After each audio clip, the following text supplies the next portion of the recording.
नमस्कार, knocking-news.com में आपका स्वागत है। मैं हूं गिरिजेश वशिष्ठ। अगर बुरी खबर समय से पहले मिल जाए तो उससे कोई अच्छी खबर नहीं होती। 2023 में अगर किसी को लगता है कि कोरोना सबसे बड़ी समस्या होने वाली है मानवता के लिए, तो उसको गलत लगता है। 2023 में अगर किसी को लगता है कि सडन हार्ट अटैक बहुत बड़ी समस्या बनने वाले हैं, तो वो भी गलत लगता है। बल्कि पूरा जो साइंटिफिक कम्युनिटी है, पूरा वैज्ञानिक समुदाय है, उसके सामने सबसे बड़ी चुनौती अगर कुछ बन के आ रहा है तो वो बन के आ रहा है सुपर बग। सुपर बग पे मैंने वीडियो बनाए हैं, लेकिन बहुत इन डेप्थ वीडियो नहीं थे और बहुत ज़्यादा समय से पहले आ गए थे, इसलिए आप लोगों को ज़्यादा रुचि नहीं हुई। लेकिन अब 2023 में सुपर बग को लेकर बहुत बड़ी आशंकाएं जताई जा रही हैं और ये माना जा रहा है कि एक साल के अंदर ये 1 करोड़ लोगों की जान ले सकता है। ये मीडिया रिपोर्ट्स का कहना है। 1 करोड़ लोगों की जान सुपर बग ले सकता है। कैसे ले सकता है और इसको लेकर क्या दुनिया का पूरा एंटीबायोटिक खतरे में पड़ गया है? क्या एंटीबायोटिक धरती से समाप्त होने की स्थिति आ गई है? क्या एंटीबायोटिक के विकल्पों पे जाना पड़ेगा? और जब धरती पे एंटीबायोटिक नहीं था तो क्या विकल्प थे और कैसे इन समस्याओं का सामना किया जाता था? कैसे नए नए वायरस और बैक्टीरियाओं से निपटा जाता था? आज इसके बारे में बात करेंगे। कहीं मत जाइए, चैनल को सब्सक्राइब कर लीजिए। मैं अभी हाजिर होता हूँ।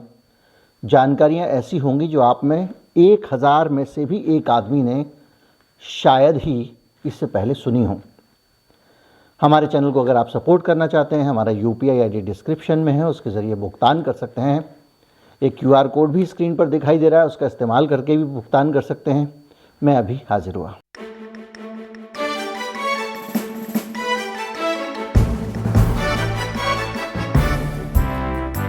मेडिकल जर्नल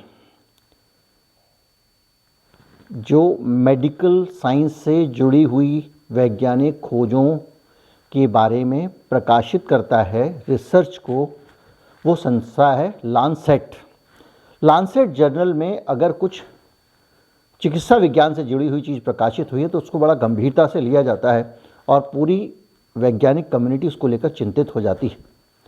और लांसेट की एक स्टडी आई है जो ये कह रही है 2023 में दुनिया में 1 करोड़ लोगों की जान पर सुपर बग से खतरा हो सकता है और ये अमेरिका में तेज़ी से फैल रहा है।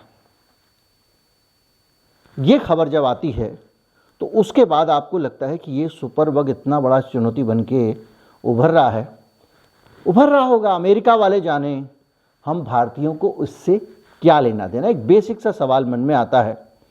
लेकिन क्या ये समस्या सिर्फ अमेरिका की है? क्या ये समस्या दुनिया के किसी और देश की है? अगर आप ये सोच रहे हैं तो आपको भारत के बारे में भी जान लेना चाहिए। सितंबर में ICMR, Indian council of medical research, यानी भारत सरकार, उसकी एक स्टडी आई थी जिसमें बताया गया था कि जो anti microbial resistance AMR trend है वो बहुत तेजी से बढ़ रहा है भारत में। ये क्या होता है? ये होता है सुपर बग का खतरा। मैं आपको बताऊंगा सुपर बग क्या होता है, वो भी हम समझेंगे बहुत अच्छी तरह से। तो ये कह रहा है ICMR, यानी सुपर बग का खतरा भारत में भी बहुत तेजी से बढ़ रहा है। और ये जो खतरा है, ये खतरा सिर्फ वायरस का नहीं है, सिर्फ बैक्टीरिया का भी नहीं है, फंगस का भी है। तो अब क्या होता है सुपर बग? हमको पहले ये समझना पड़ेगा। जब कोरोना वायरस आया तो हमने एक कुदरत की एक ताकत देखी कि जिस आदमी को एक बार कोरोना लग गया उसको कुदरत का टीका लग गया। अब उसको दोबारा कोरोना आएगा तो उसका कुछ नहीं बिगाड़ पाएगा। और ये बताया गया कि हमारे अंदर से इम्यूनिटी आ जाती है और मनुष्य के अंदर, क्या सभी प्राणियों के अंदर, कुदरत के जब हमले होते हैं तो वो अपने आप को उसके लिए तैयार कर लेते हैं, जैसे कि हम लोगों ने कर लिया। और हम लोग अब कोरोना वायरस के लिए तैयार हो गए हैं। तो ये तो नोवल कोरोना वायरस था, इससे पहले वाला जो कोरोना वायरस था उसके लिए वो तो हमारा कुछ बिगाड़ ही नहीं पाता था। तो इसी तरह से दुनिया में नई नई बीमारियां आती हैं, मनुष्य से उसका साक्षात्कार होता है, मनुष्य से उनका परिचय होता है, मनुष्य उनको पहचान लेता है, और जैसे ही मनुष्य उनको पहचान लेता है वो उसका मुकाबला करना सीख लेता है। सर्वाइवल ऑफ द फिटेस्ट, अगर ये फिटनेस आपके अंदर नहीं है तो आप सर्वाइव नहीं कर सकते। अगर हज़ारों लाखों साल से मनुष्य जिंदा है तो इस तरह की चीज़ों का मुकाबला करके जिंदा है। पता नहीं कितने वायरस आए होंगे, कितने बैक्टीरिया आए होंगे। इस ज्ञान से इतर अगर आप जाएं तो आप ये समझ लीजिए कि ये क्षमता अगर भगवान ने हमको दी है तो बैक्टीरिया और वायरस को भी दी है। और बैक्टीरिया और वायरस को अगर ये क्षमता दी है तो वो अपने ऊपर आने वाले हमलों से लड़ने में सक्षम है।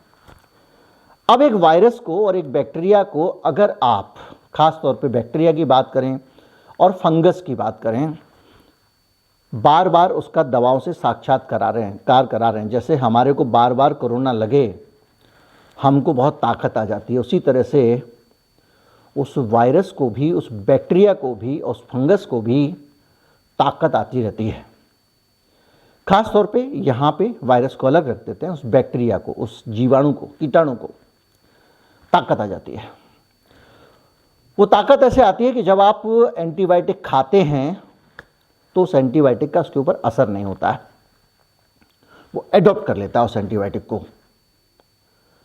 अब एक बात सोचिए कि आपके अंदर एक वायरस है, मान लीजिए इकोलाई है, दूषित पानी पिया, दूसरे आदमी के अंदर चला गया, आपको डॉक्टर ने ए एंटीबायोटिक दिया था, 1 लाख इकोलाई थे, आपने दवा खाई, 50 बच गए। वो 50 पानी के जरिए दूषण से दूसरे व्यक्ति के पास चले गए, अब वहाँ से वो 1 लाख बन गए। तो ये जो 50 थे ये एक खास एंटीबायोटिक, चाहे वो टेट्रासाइक्लिन हो या कोई भी हो, उस एंटीबायोटिक का मुकाबला कर चुके हैं। तो अब आप क्या करेंगे, दूसरी फैमिली का एंटीबायोटिक डॉक्टर को देना पड़ेगा क्योंकि वो एंटीबायोटिक काम नहीं कर रहा है। अब हुआ क्या, डॉक्टर ने कहा 5 दिन दवा खाना, आपने 2 दिन में आराम पड़ गया क्योंकि 80-90% बैक्टीरिया मर गए। आपने कहा अब तो मैं ठीक हूँ, मैं ना खाता दवा। अब जो बच गए थे उनको इस वाले एंटीबायोटिक की भी आदत पड़ गई। धीरे धीरे करके बड़ी संख्या में दुनिया में ऐसे बैक्टीरिया बन गए हैं जिनको धरती पर उपलब्ध सभी एंटीबायोटिक्स से लड़ने की और उनको झेलने की आदत पड़ गई। कॉकरोच देखिए ना, मच्छर देखिए, आप लाते हैं कुछ मच्छर मारने वाला, पता चला उसके बाद में वो भी आउटडेटेड हो गया, उसका भी असर नहीं पड़ रहा है। कभी आप मच्छर अगरबत्ती लगाते हैं, कभी आप वो एवोपरेटर वाला लगाते हैं बॉटल में, कभी कुछ लगाते हैं, और आखिर में आपको तालियां बजानी पड़ती हैं या मच्छरदानी काम आती है।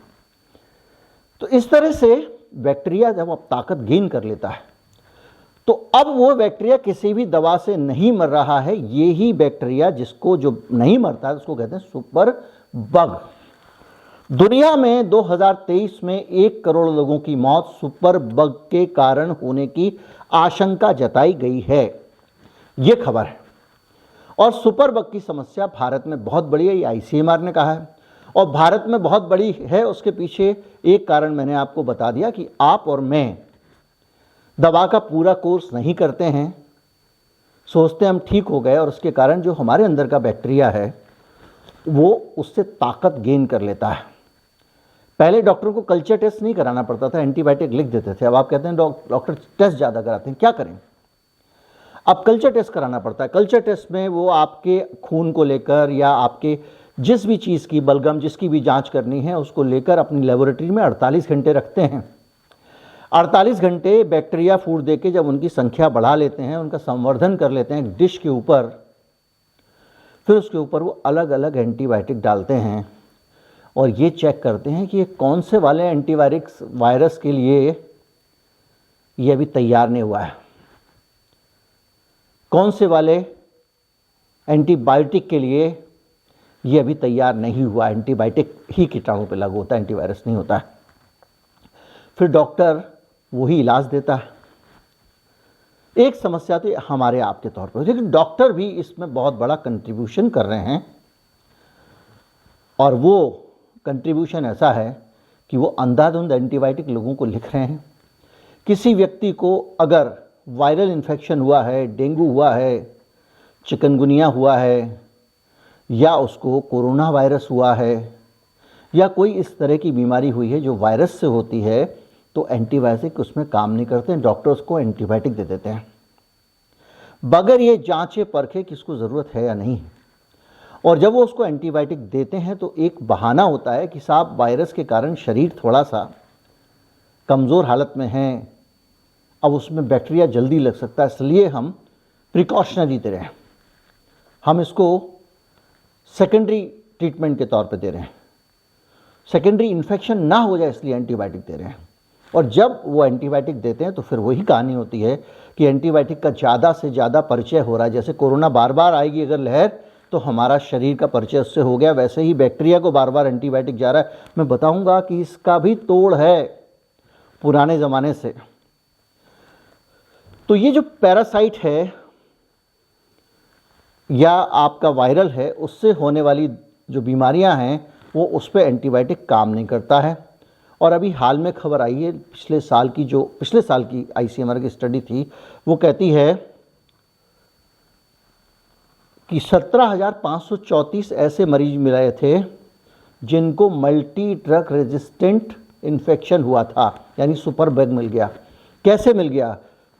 वायरस लगा किसी आदमी को कोरोना का, डॉक्टर ने एंटीबायोटिक दे दिया, उसकी वजह से बड़ी संख्या में इस तरह के केसेस आते जा रहे हैं। अब आप देखिए NIH का डाटा, ये अमेरिका का डाटा है, और ये भी कह रहा है कि सबसे ज़्यादा सुपर बग अगर कोई फैलाता है तो वो मेडिकल कम्युनिटी फैला रही है। लोगों को सावधान हो जाना चाहिए।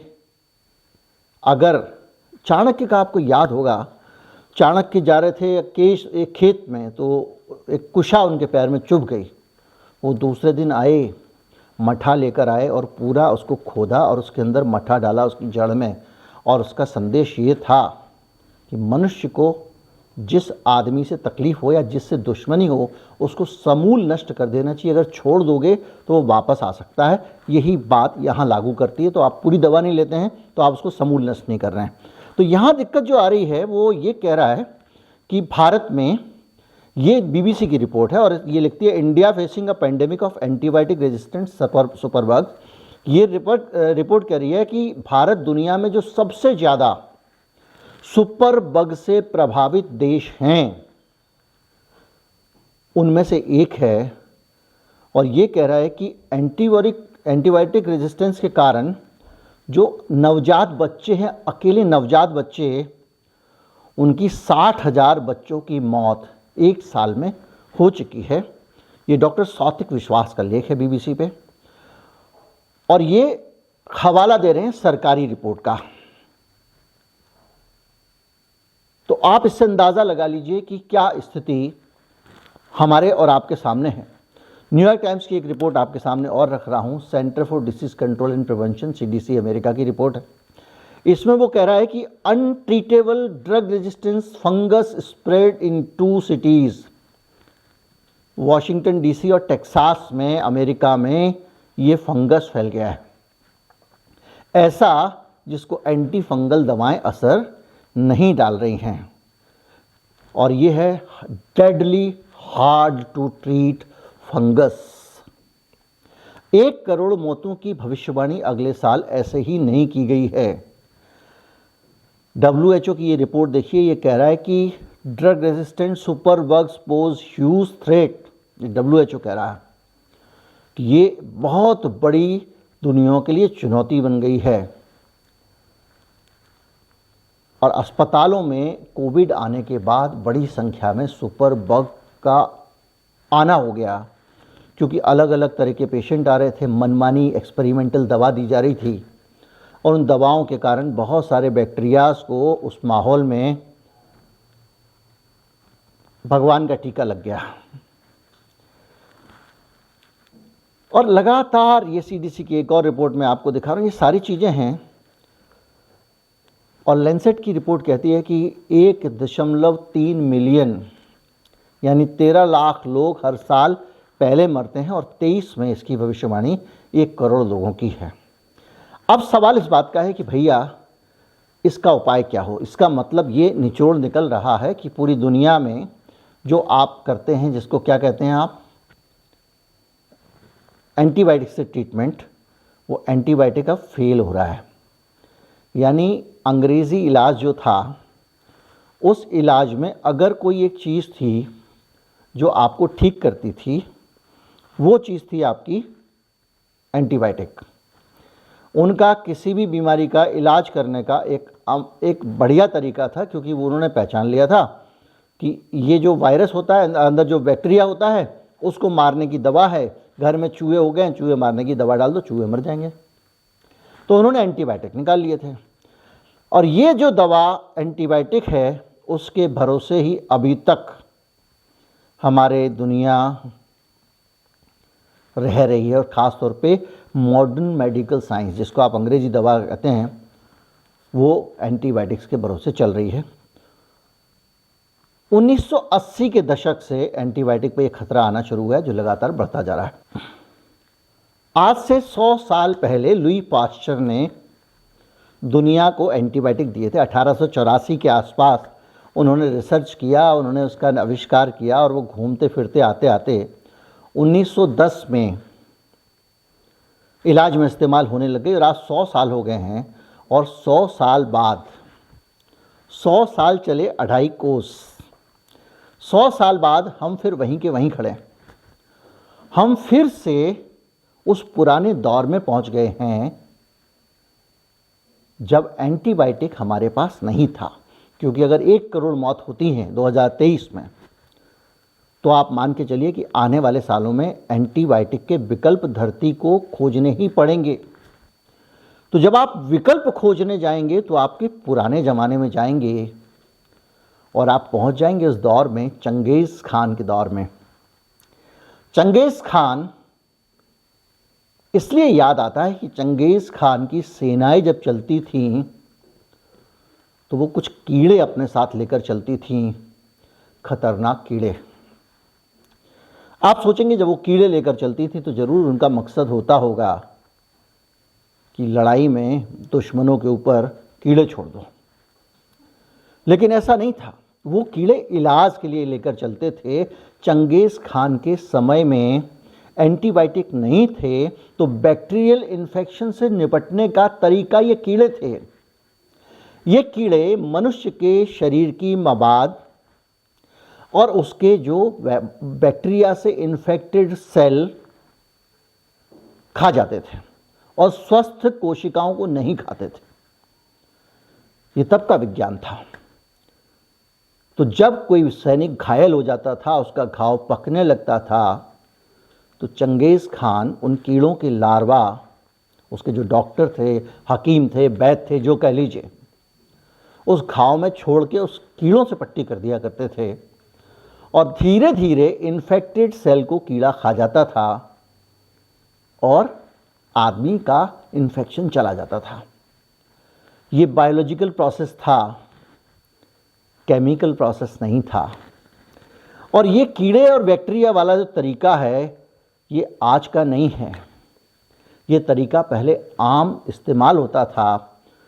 फॉर्नी जकरियास, जॉन फॉर्नी जकरियास माना जाता है कि दुनिया में शायद पहले व्यक्ति थे जिन्होंने मृत कोशिकाओं को साफ करने के लिए कीड़ों का इस्तेमाल किया।